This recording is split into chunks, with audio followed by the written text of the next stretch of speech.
The National Cattlemen's Beef Association is directed by its producer leadership. Each year, cattlemen representing different segments of the industry and different parts of the country are elected to help guide the association. And joining me in our studio is that group. Bill Donald is a Montana cattleman and president of NCBA. J.D. Alexander comes to us from Nebraska, where he operates a feed yard and is the president-elect of the association.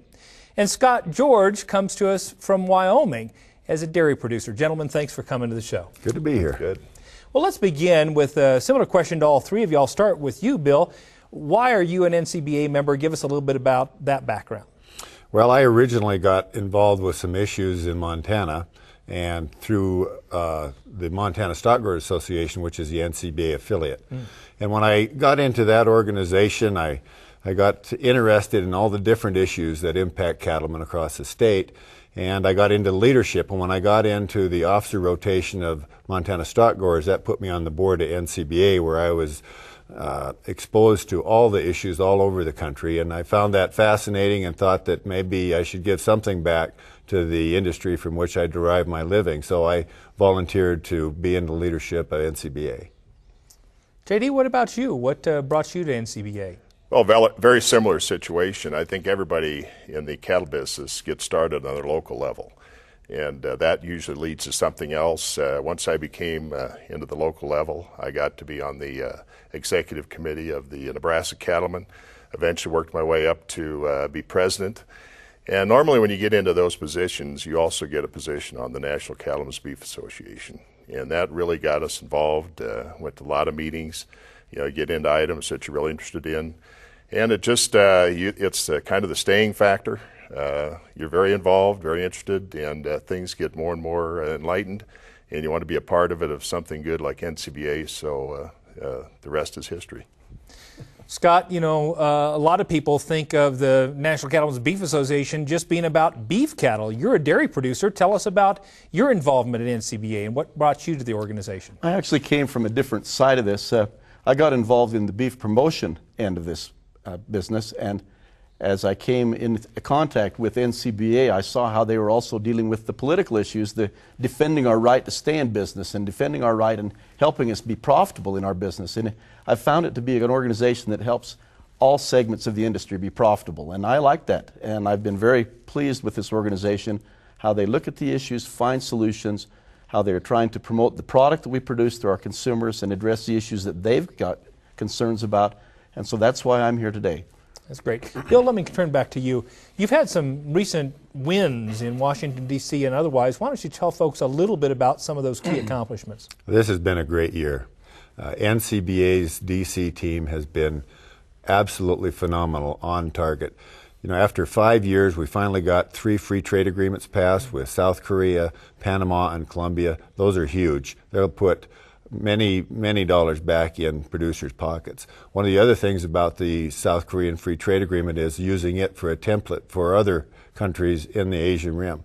So that's going to put a lot of money in producers' pockets. On the other side of the issues, what we look at is how do we have a freedom to operate, and we were successful in getting the Grain Inspection and Stockyards Administration's proposed rules on cattle marketing pulled out of the GIPSA rule. That was a big win for us, because it allows us to market our cattle in the way that we see fit without having the government right in the middle of it. Now, there was still a competitive injury clause in that wasn't removed, it was just postponed.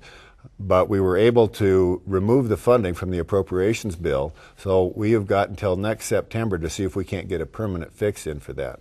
As far as the rules on dust, Administrator Jackson from the EPA has pulled the rule regulating farm dust. That is a huge win for us, so we have 5 years to come up with a statutory fix on that level.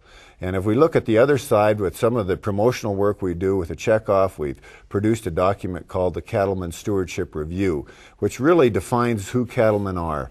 It's time that we defined who we are rather than have other groups define it for us. And so that's a great document, a great resource that people can find on explorebeef.org. And I think it's good for in schools or libraries or wherever you need to educate consumers. And we did all of that and put $2 million in reserve. So we are financially strong for the long haul, and it's going to be a a great win for us. That's great. Great accomplishments, JD. I know you're not the type of guy to rest on our laurels, so what are some of your priorities as you look forward into 2012? It has been a great year. I've got to echo what Bill said. It's been a great year, and we don't rest on our laurels. We're always looking to the future. You know, we're going to continue to look at trade. The thing that I always remember is that we've got 96% of the world's population outside the United States. And there's a lot of mouths to feed. Their level of living is getting higher.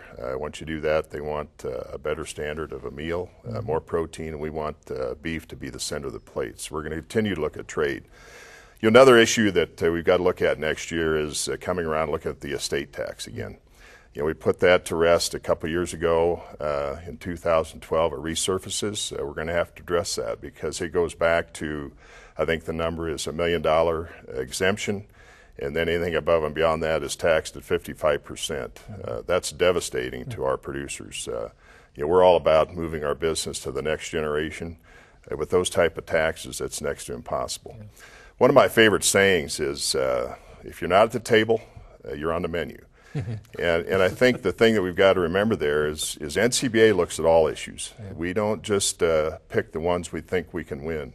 And fight on, but we look at all issues, and there's none that are basically exempt for us from looking at. So we're looking forward to a lot of things. We're going to have our boots on the hill is definitely going to be active. Yeah. Well, Scott, I'd like you to look forward into the future and tell us, what do you see 5 years from now for this association? I wish I had my crystal ball here. In 5 years, we would like to see our membership up to about 40,000 members. We'd like to continue to see the organization remain the strong organization advocating for producers. In the political realm, we'd also like to see more checkoff money, quite honestly. We are a contractor for the checkoff, and we do a lot of work for all cattle producers, whether they're NCBA members or not. And we'd like to see that money come up so that we could continue to do better work for that. We've got to continue on where we are. We've got to continue on, build on these strengths and wins that we've already had, and continue to face the issues that arise. Very good. So, Bill, if we're going to get to that 40,000 members, why do you think people should become a member of this organization if they're not already? Well, all cattlemen should be a member of National Cattlemen's Beef Association because NCBA works on all issues for cattlemen. And we want to be a servant to the industry. We're not a master of it, we're a servant for it. And we can do that much more effectively the more input we have from all cattlemen. So I think every cattleman should join. We need the numbers to have political clout, but we need their ideas as well. And through that, we can have a team that will be the trusted voice of the cattle industry. JD, I wanted to ask you a question. There are a lot of diverse perspectives in our industry and a lot of people who think differently on a number of different topics. How does NCBA try to find common ground among those various cattlemen, and what is the role in forming policy once you found that common ground? The thing that we really stress is we're a grassroots organization, and a lot of the things that we look at and debate and talk about amongst ourselves is things that are developed at the local level. It could be an individual producer out there that has an issue that thinks we can help him on. Usually he goes to their state, and the state then debates it, talks about it to see if it is legitimate or not. Then a lot of times the state will bring it forward, and we have our national meetings. We get together with all the states. Then they'll discuss it.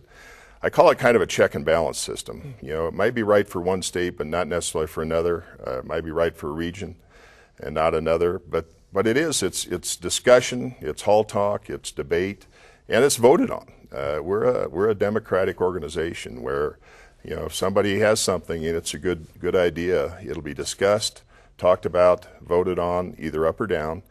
And if it does get voted in, it becomes our policy. And then that's our driving force of how we direct our staff to go ahead and talk about the issue to the politicians or whoever need be as far as getting it accomplished. Scott, if people are watching this and you know, intrigued about the possibility of becoming a member, what's the one thing you'd want them to know? I would want them to know that NCBA is working to keep them profitable in their cattle business. And that gives them the opportunity to pass it on to future generations, to stay in business, to be sustainable. Profit is the answer to keeping us in the cattle business, and that's what NCBA is working for on all these different fronts. Well, I know you all are taking a lot of time away from your own operations to serve in this capacity of leadership, and let me tell you, as one cattleman to another, we appreciate it. Well, thank you. Thank you. We appreciate that. Join these cattlemen as members of the National Cattlemen's Beef Association. To do so, call us at 1-866-USA-BEEF or visit us at beefusa.org.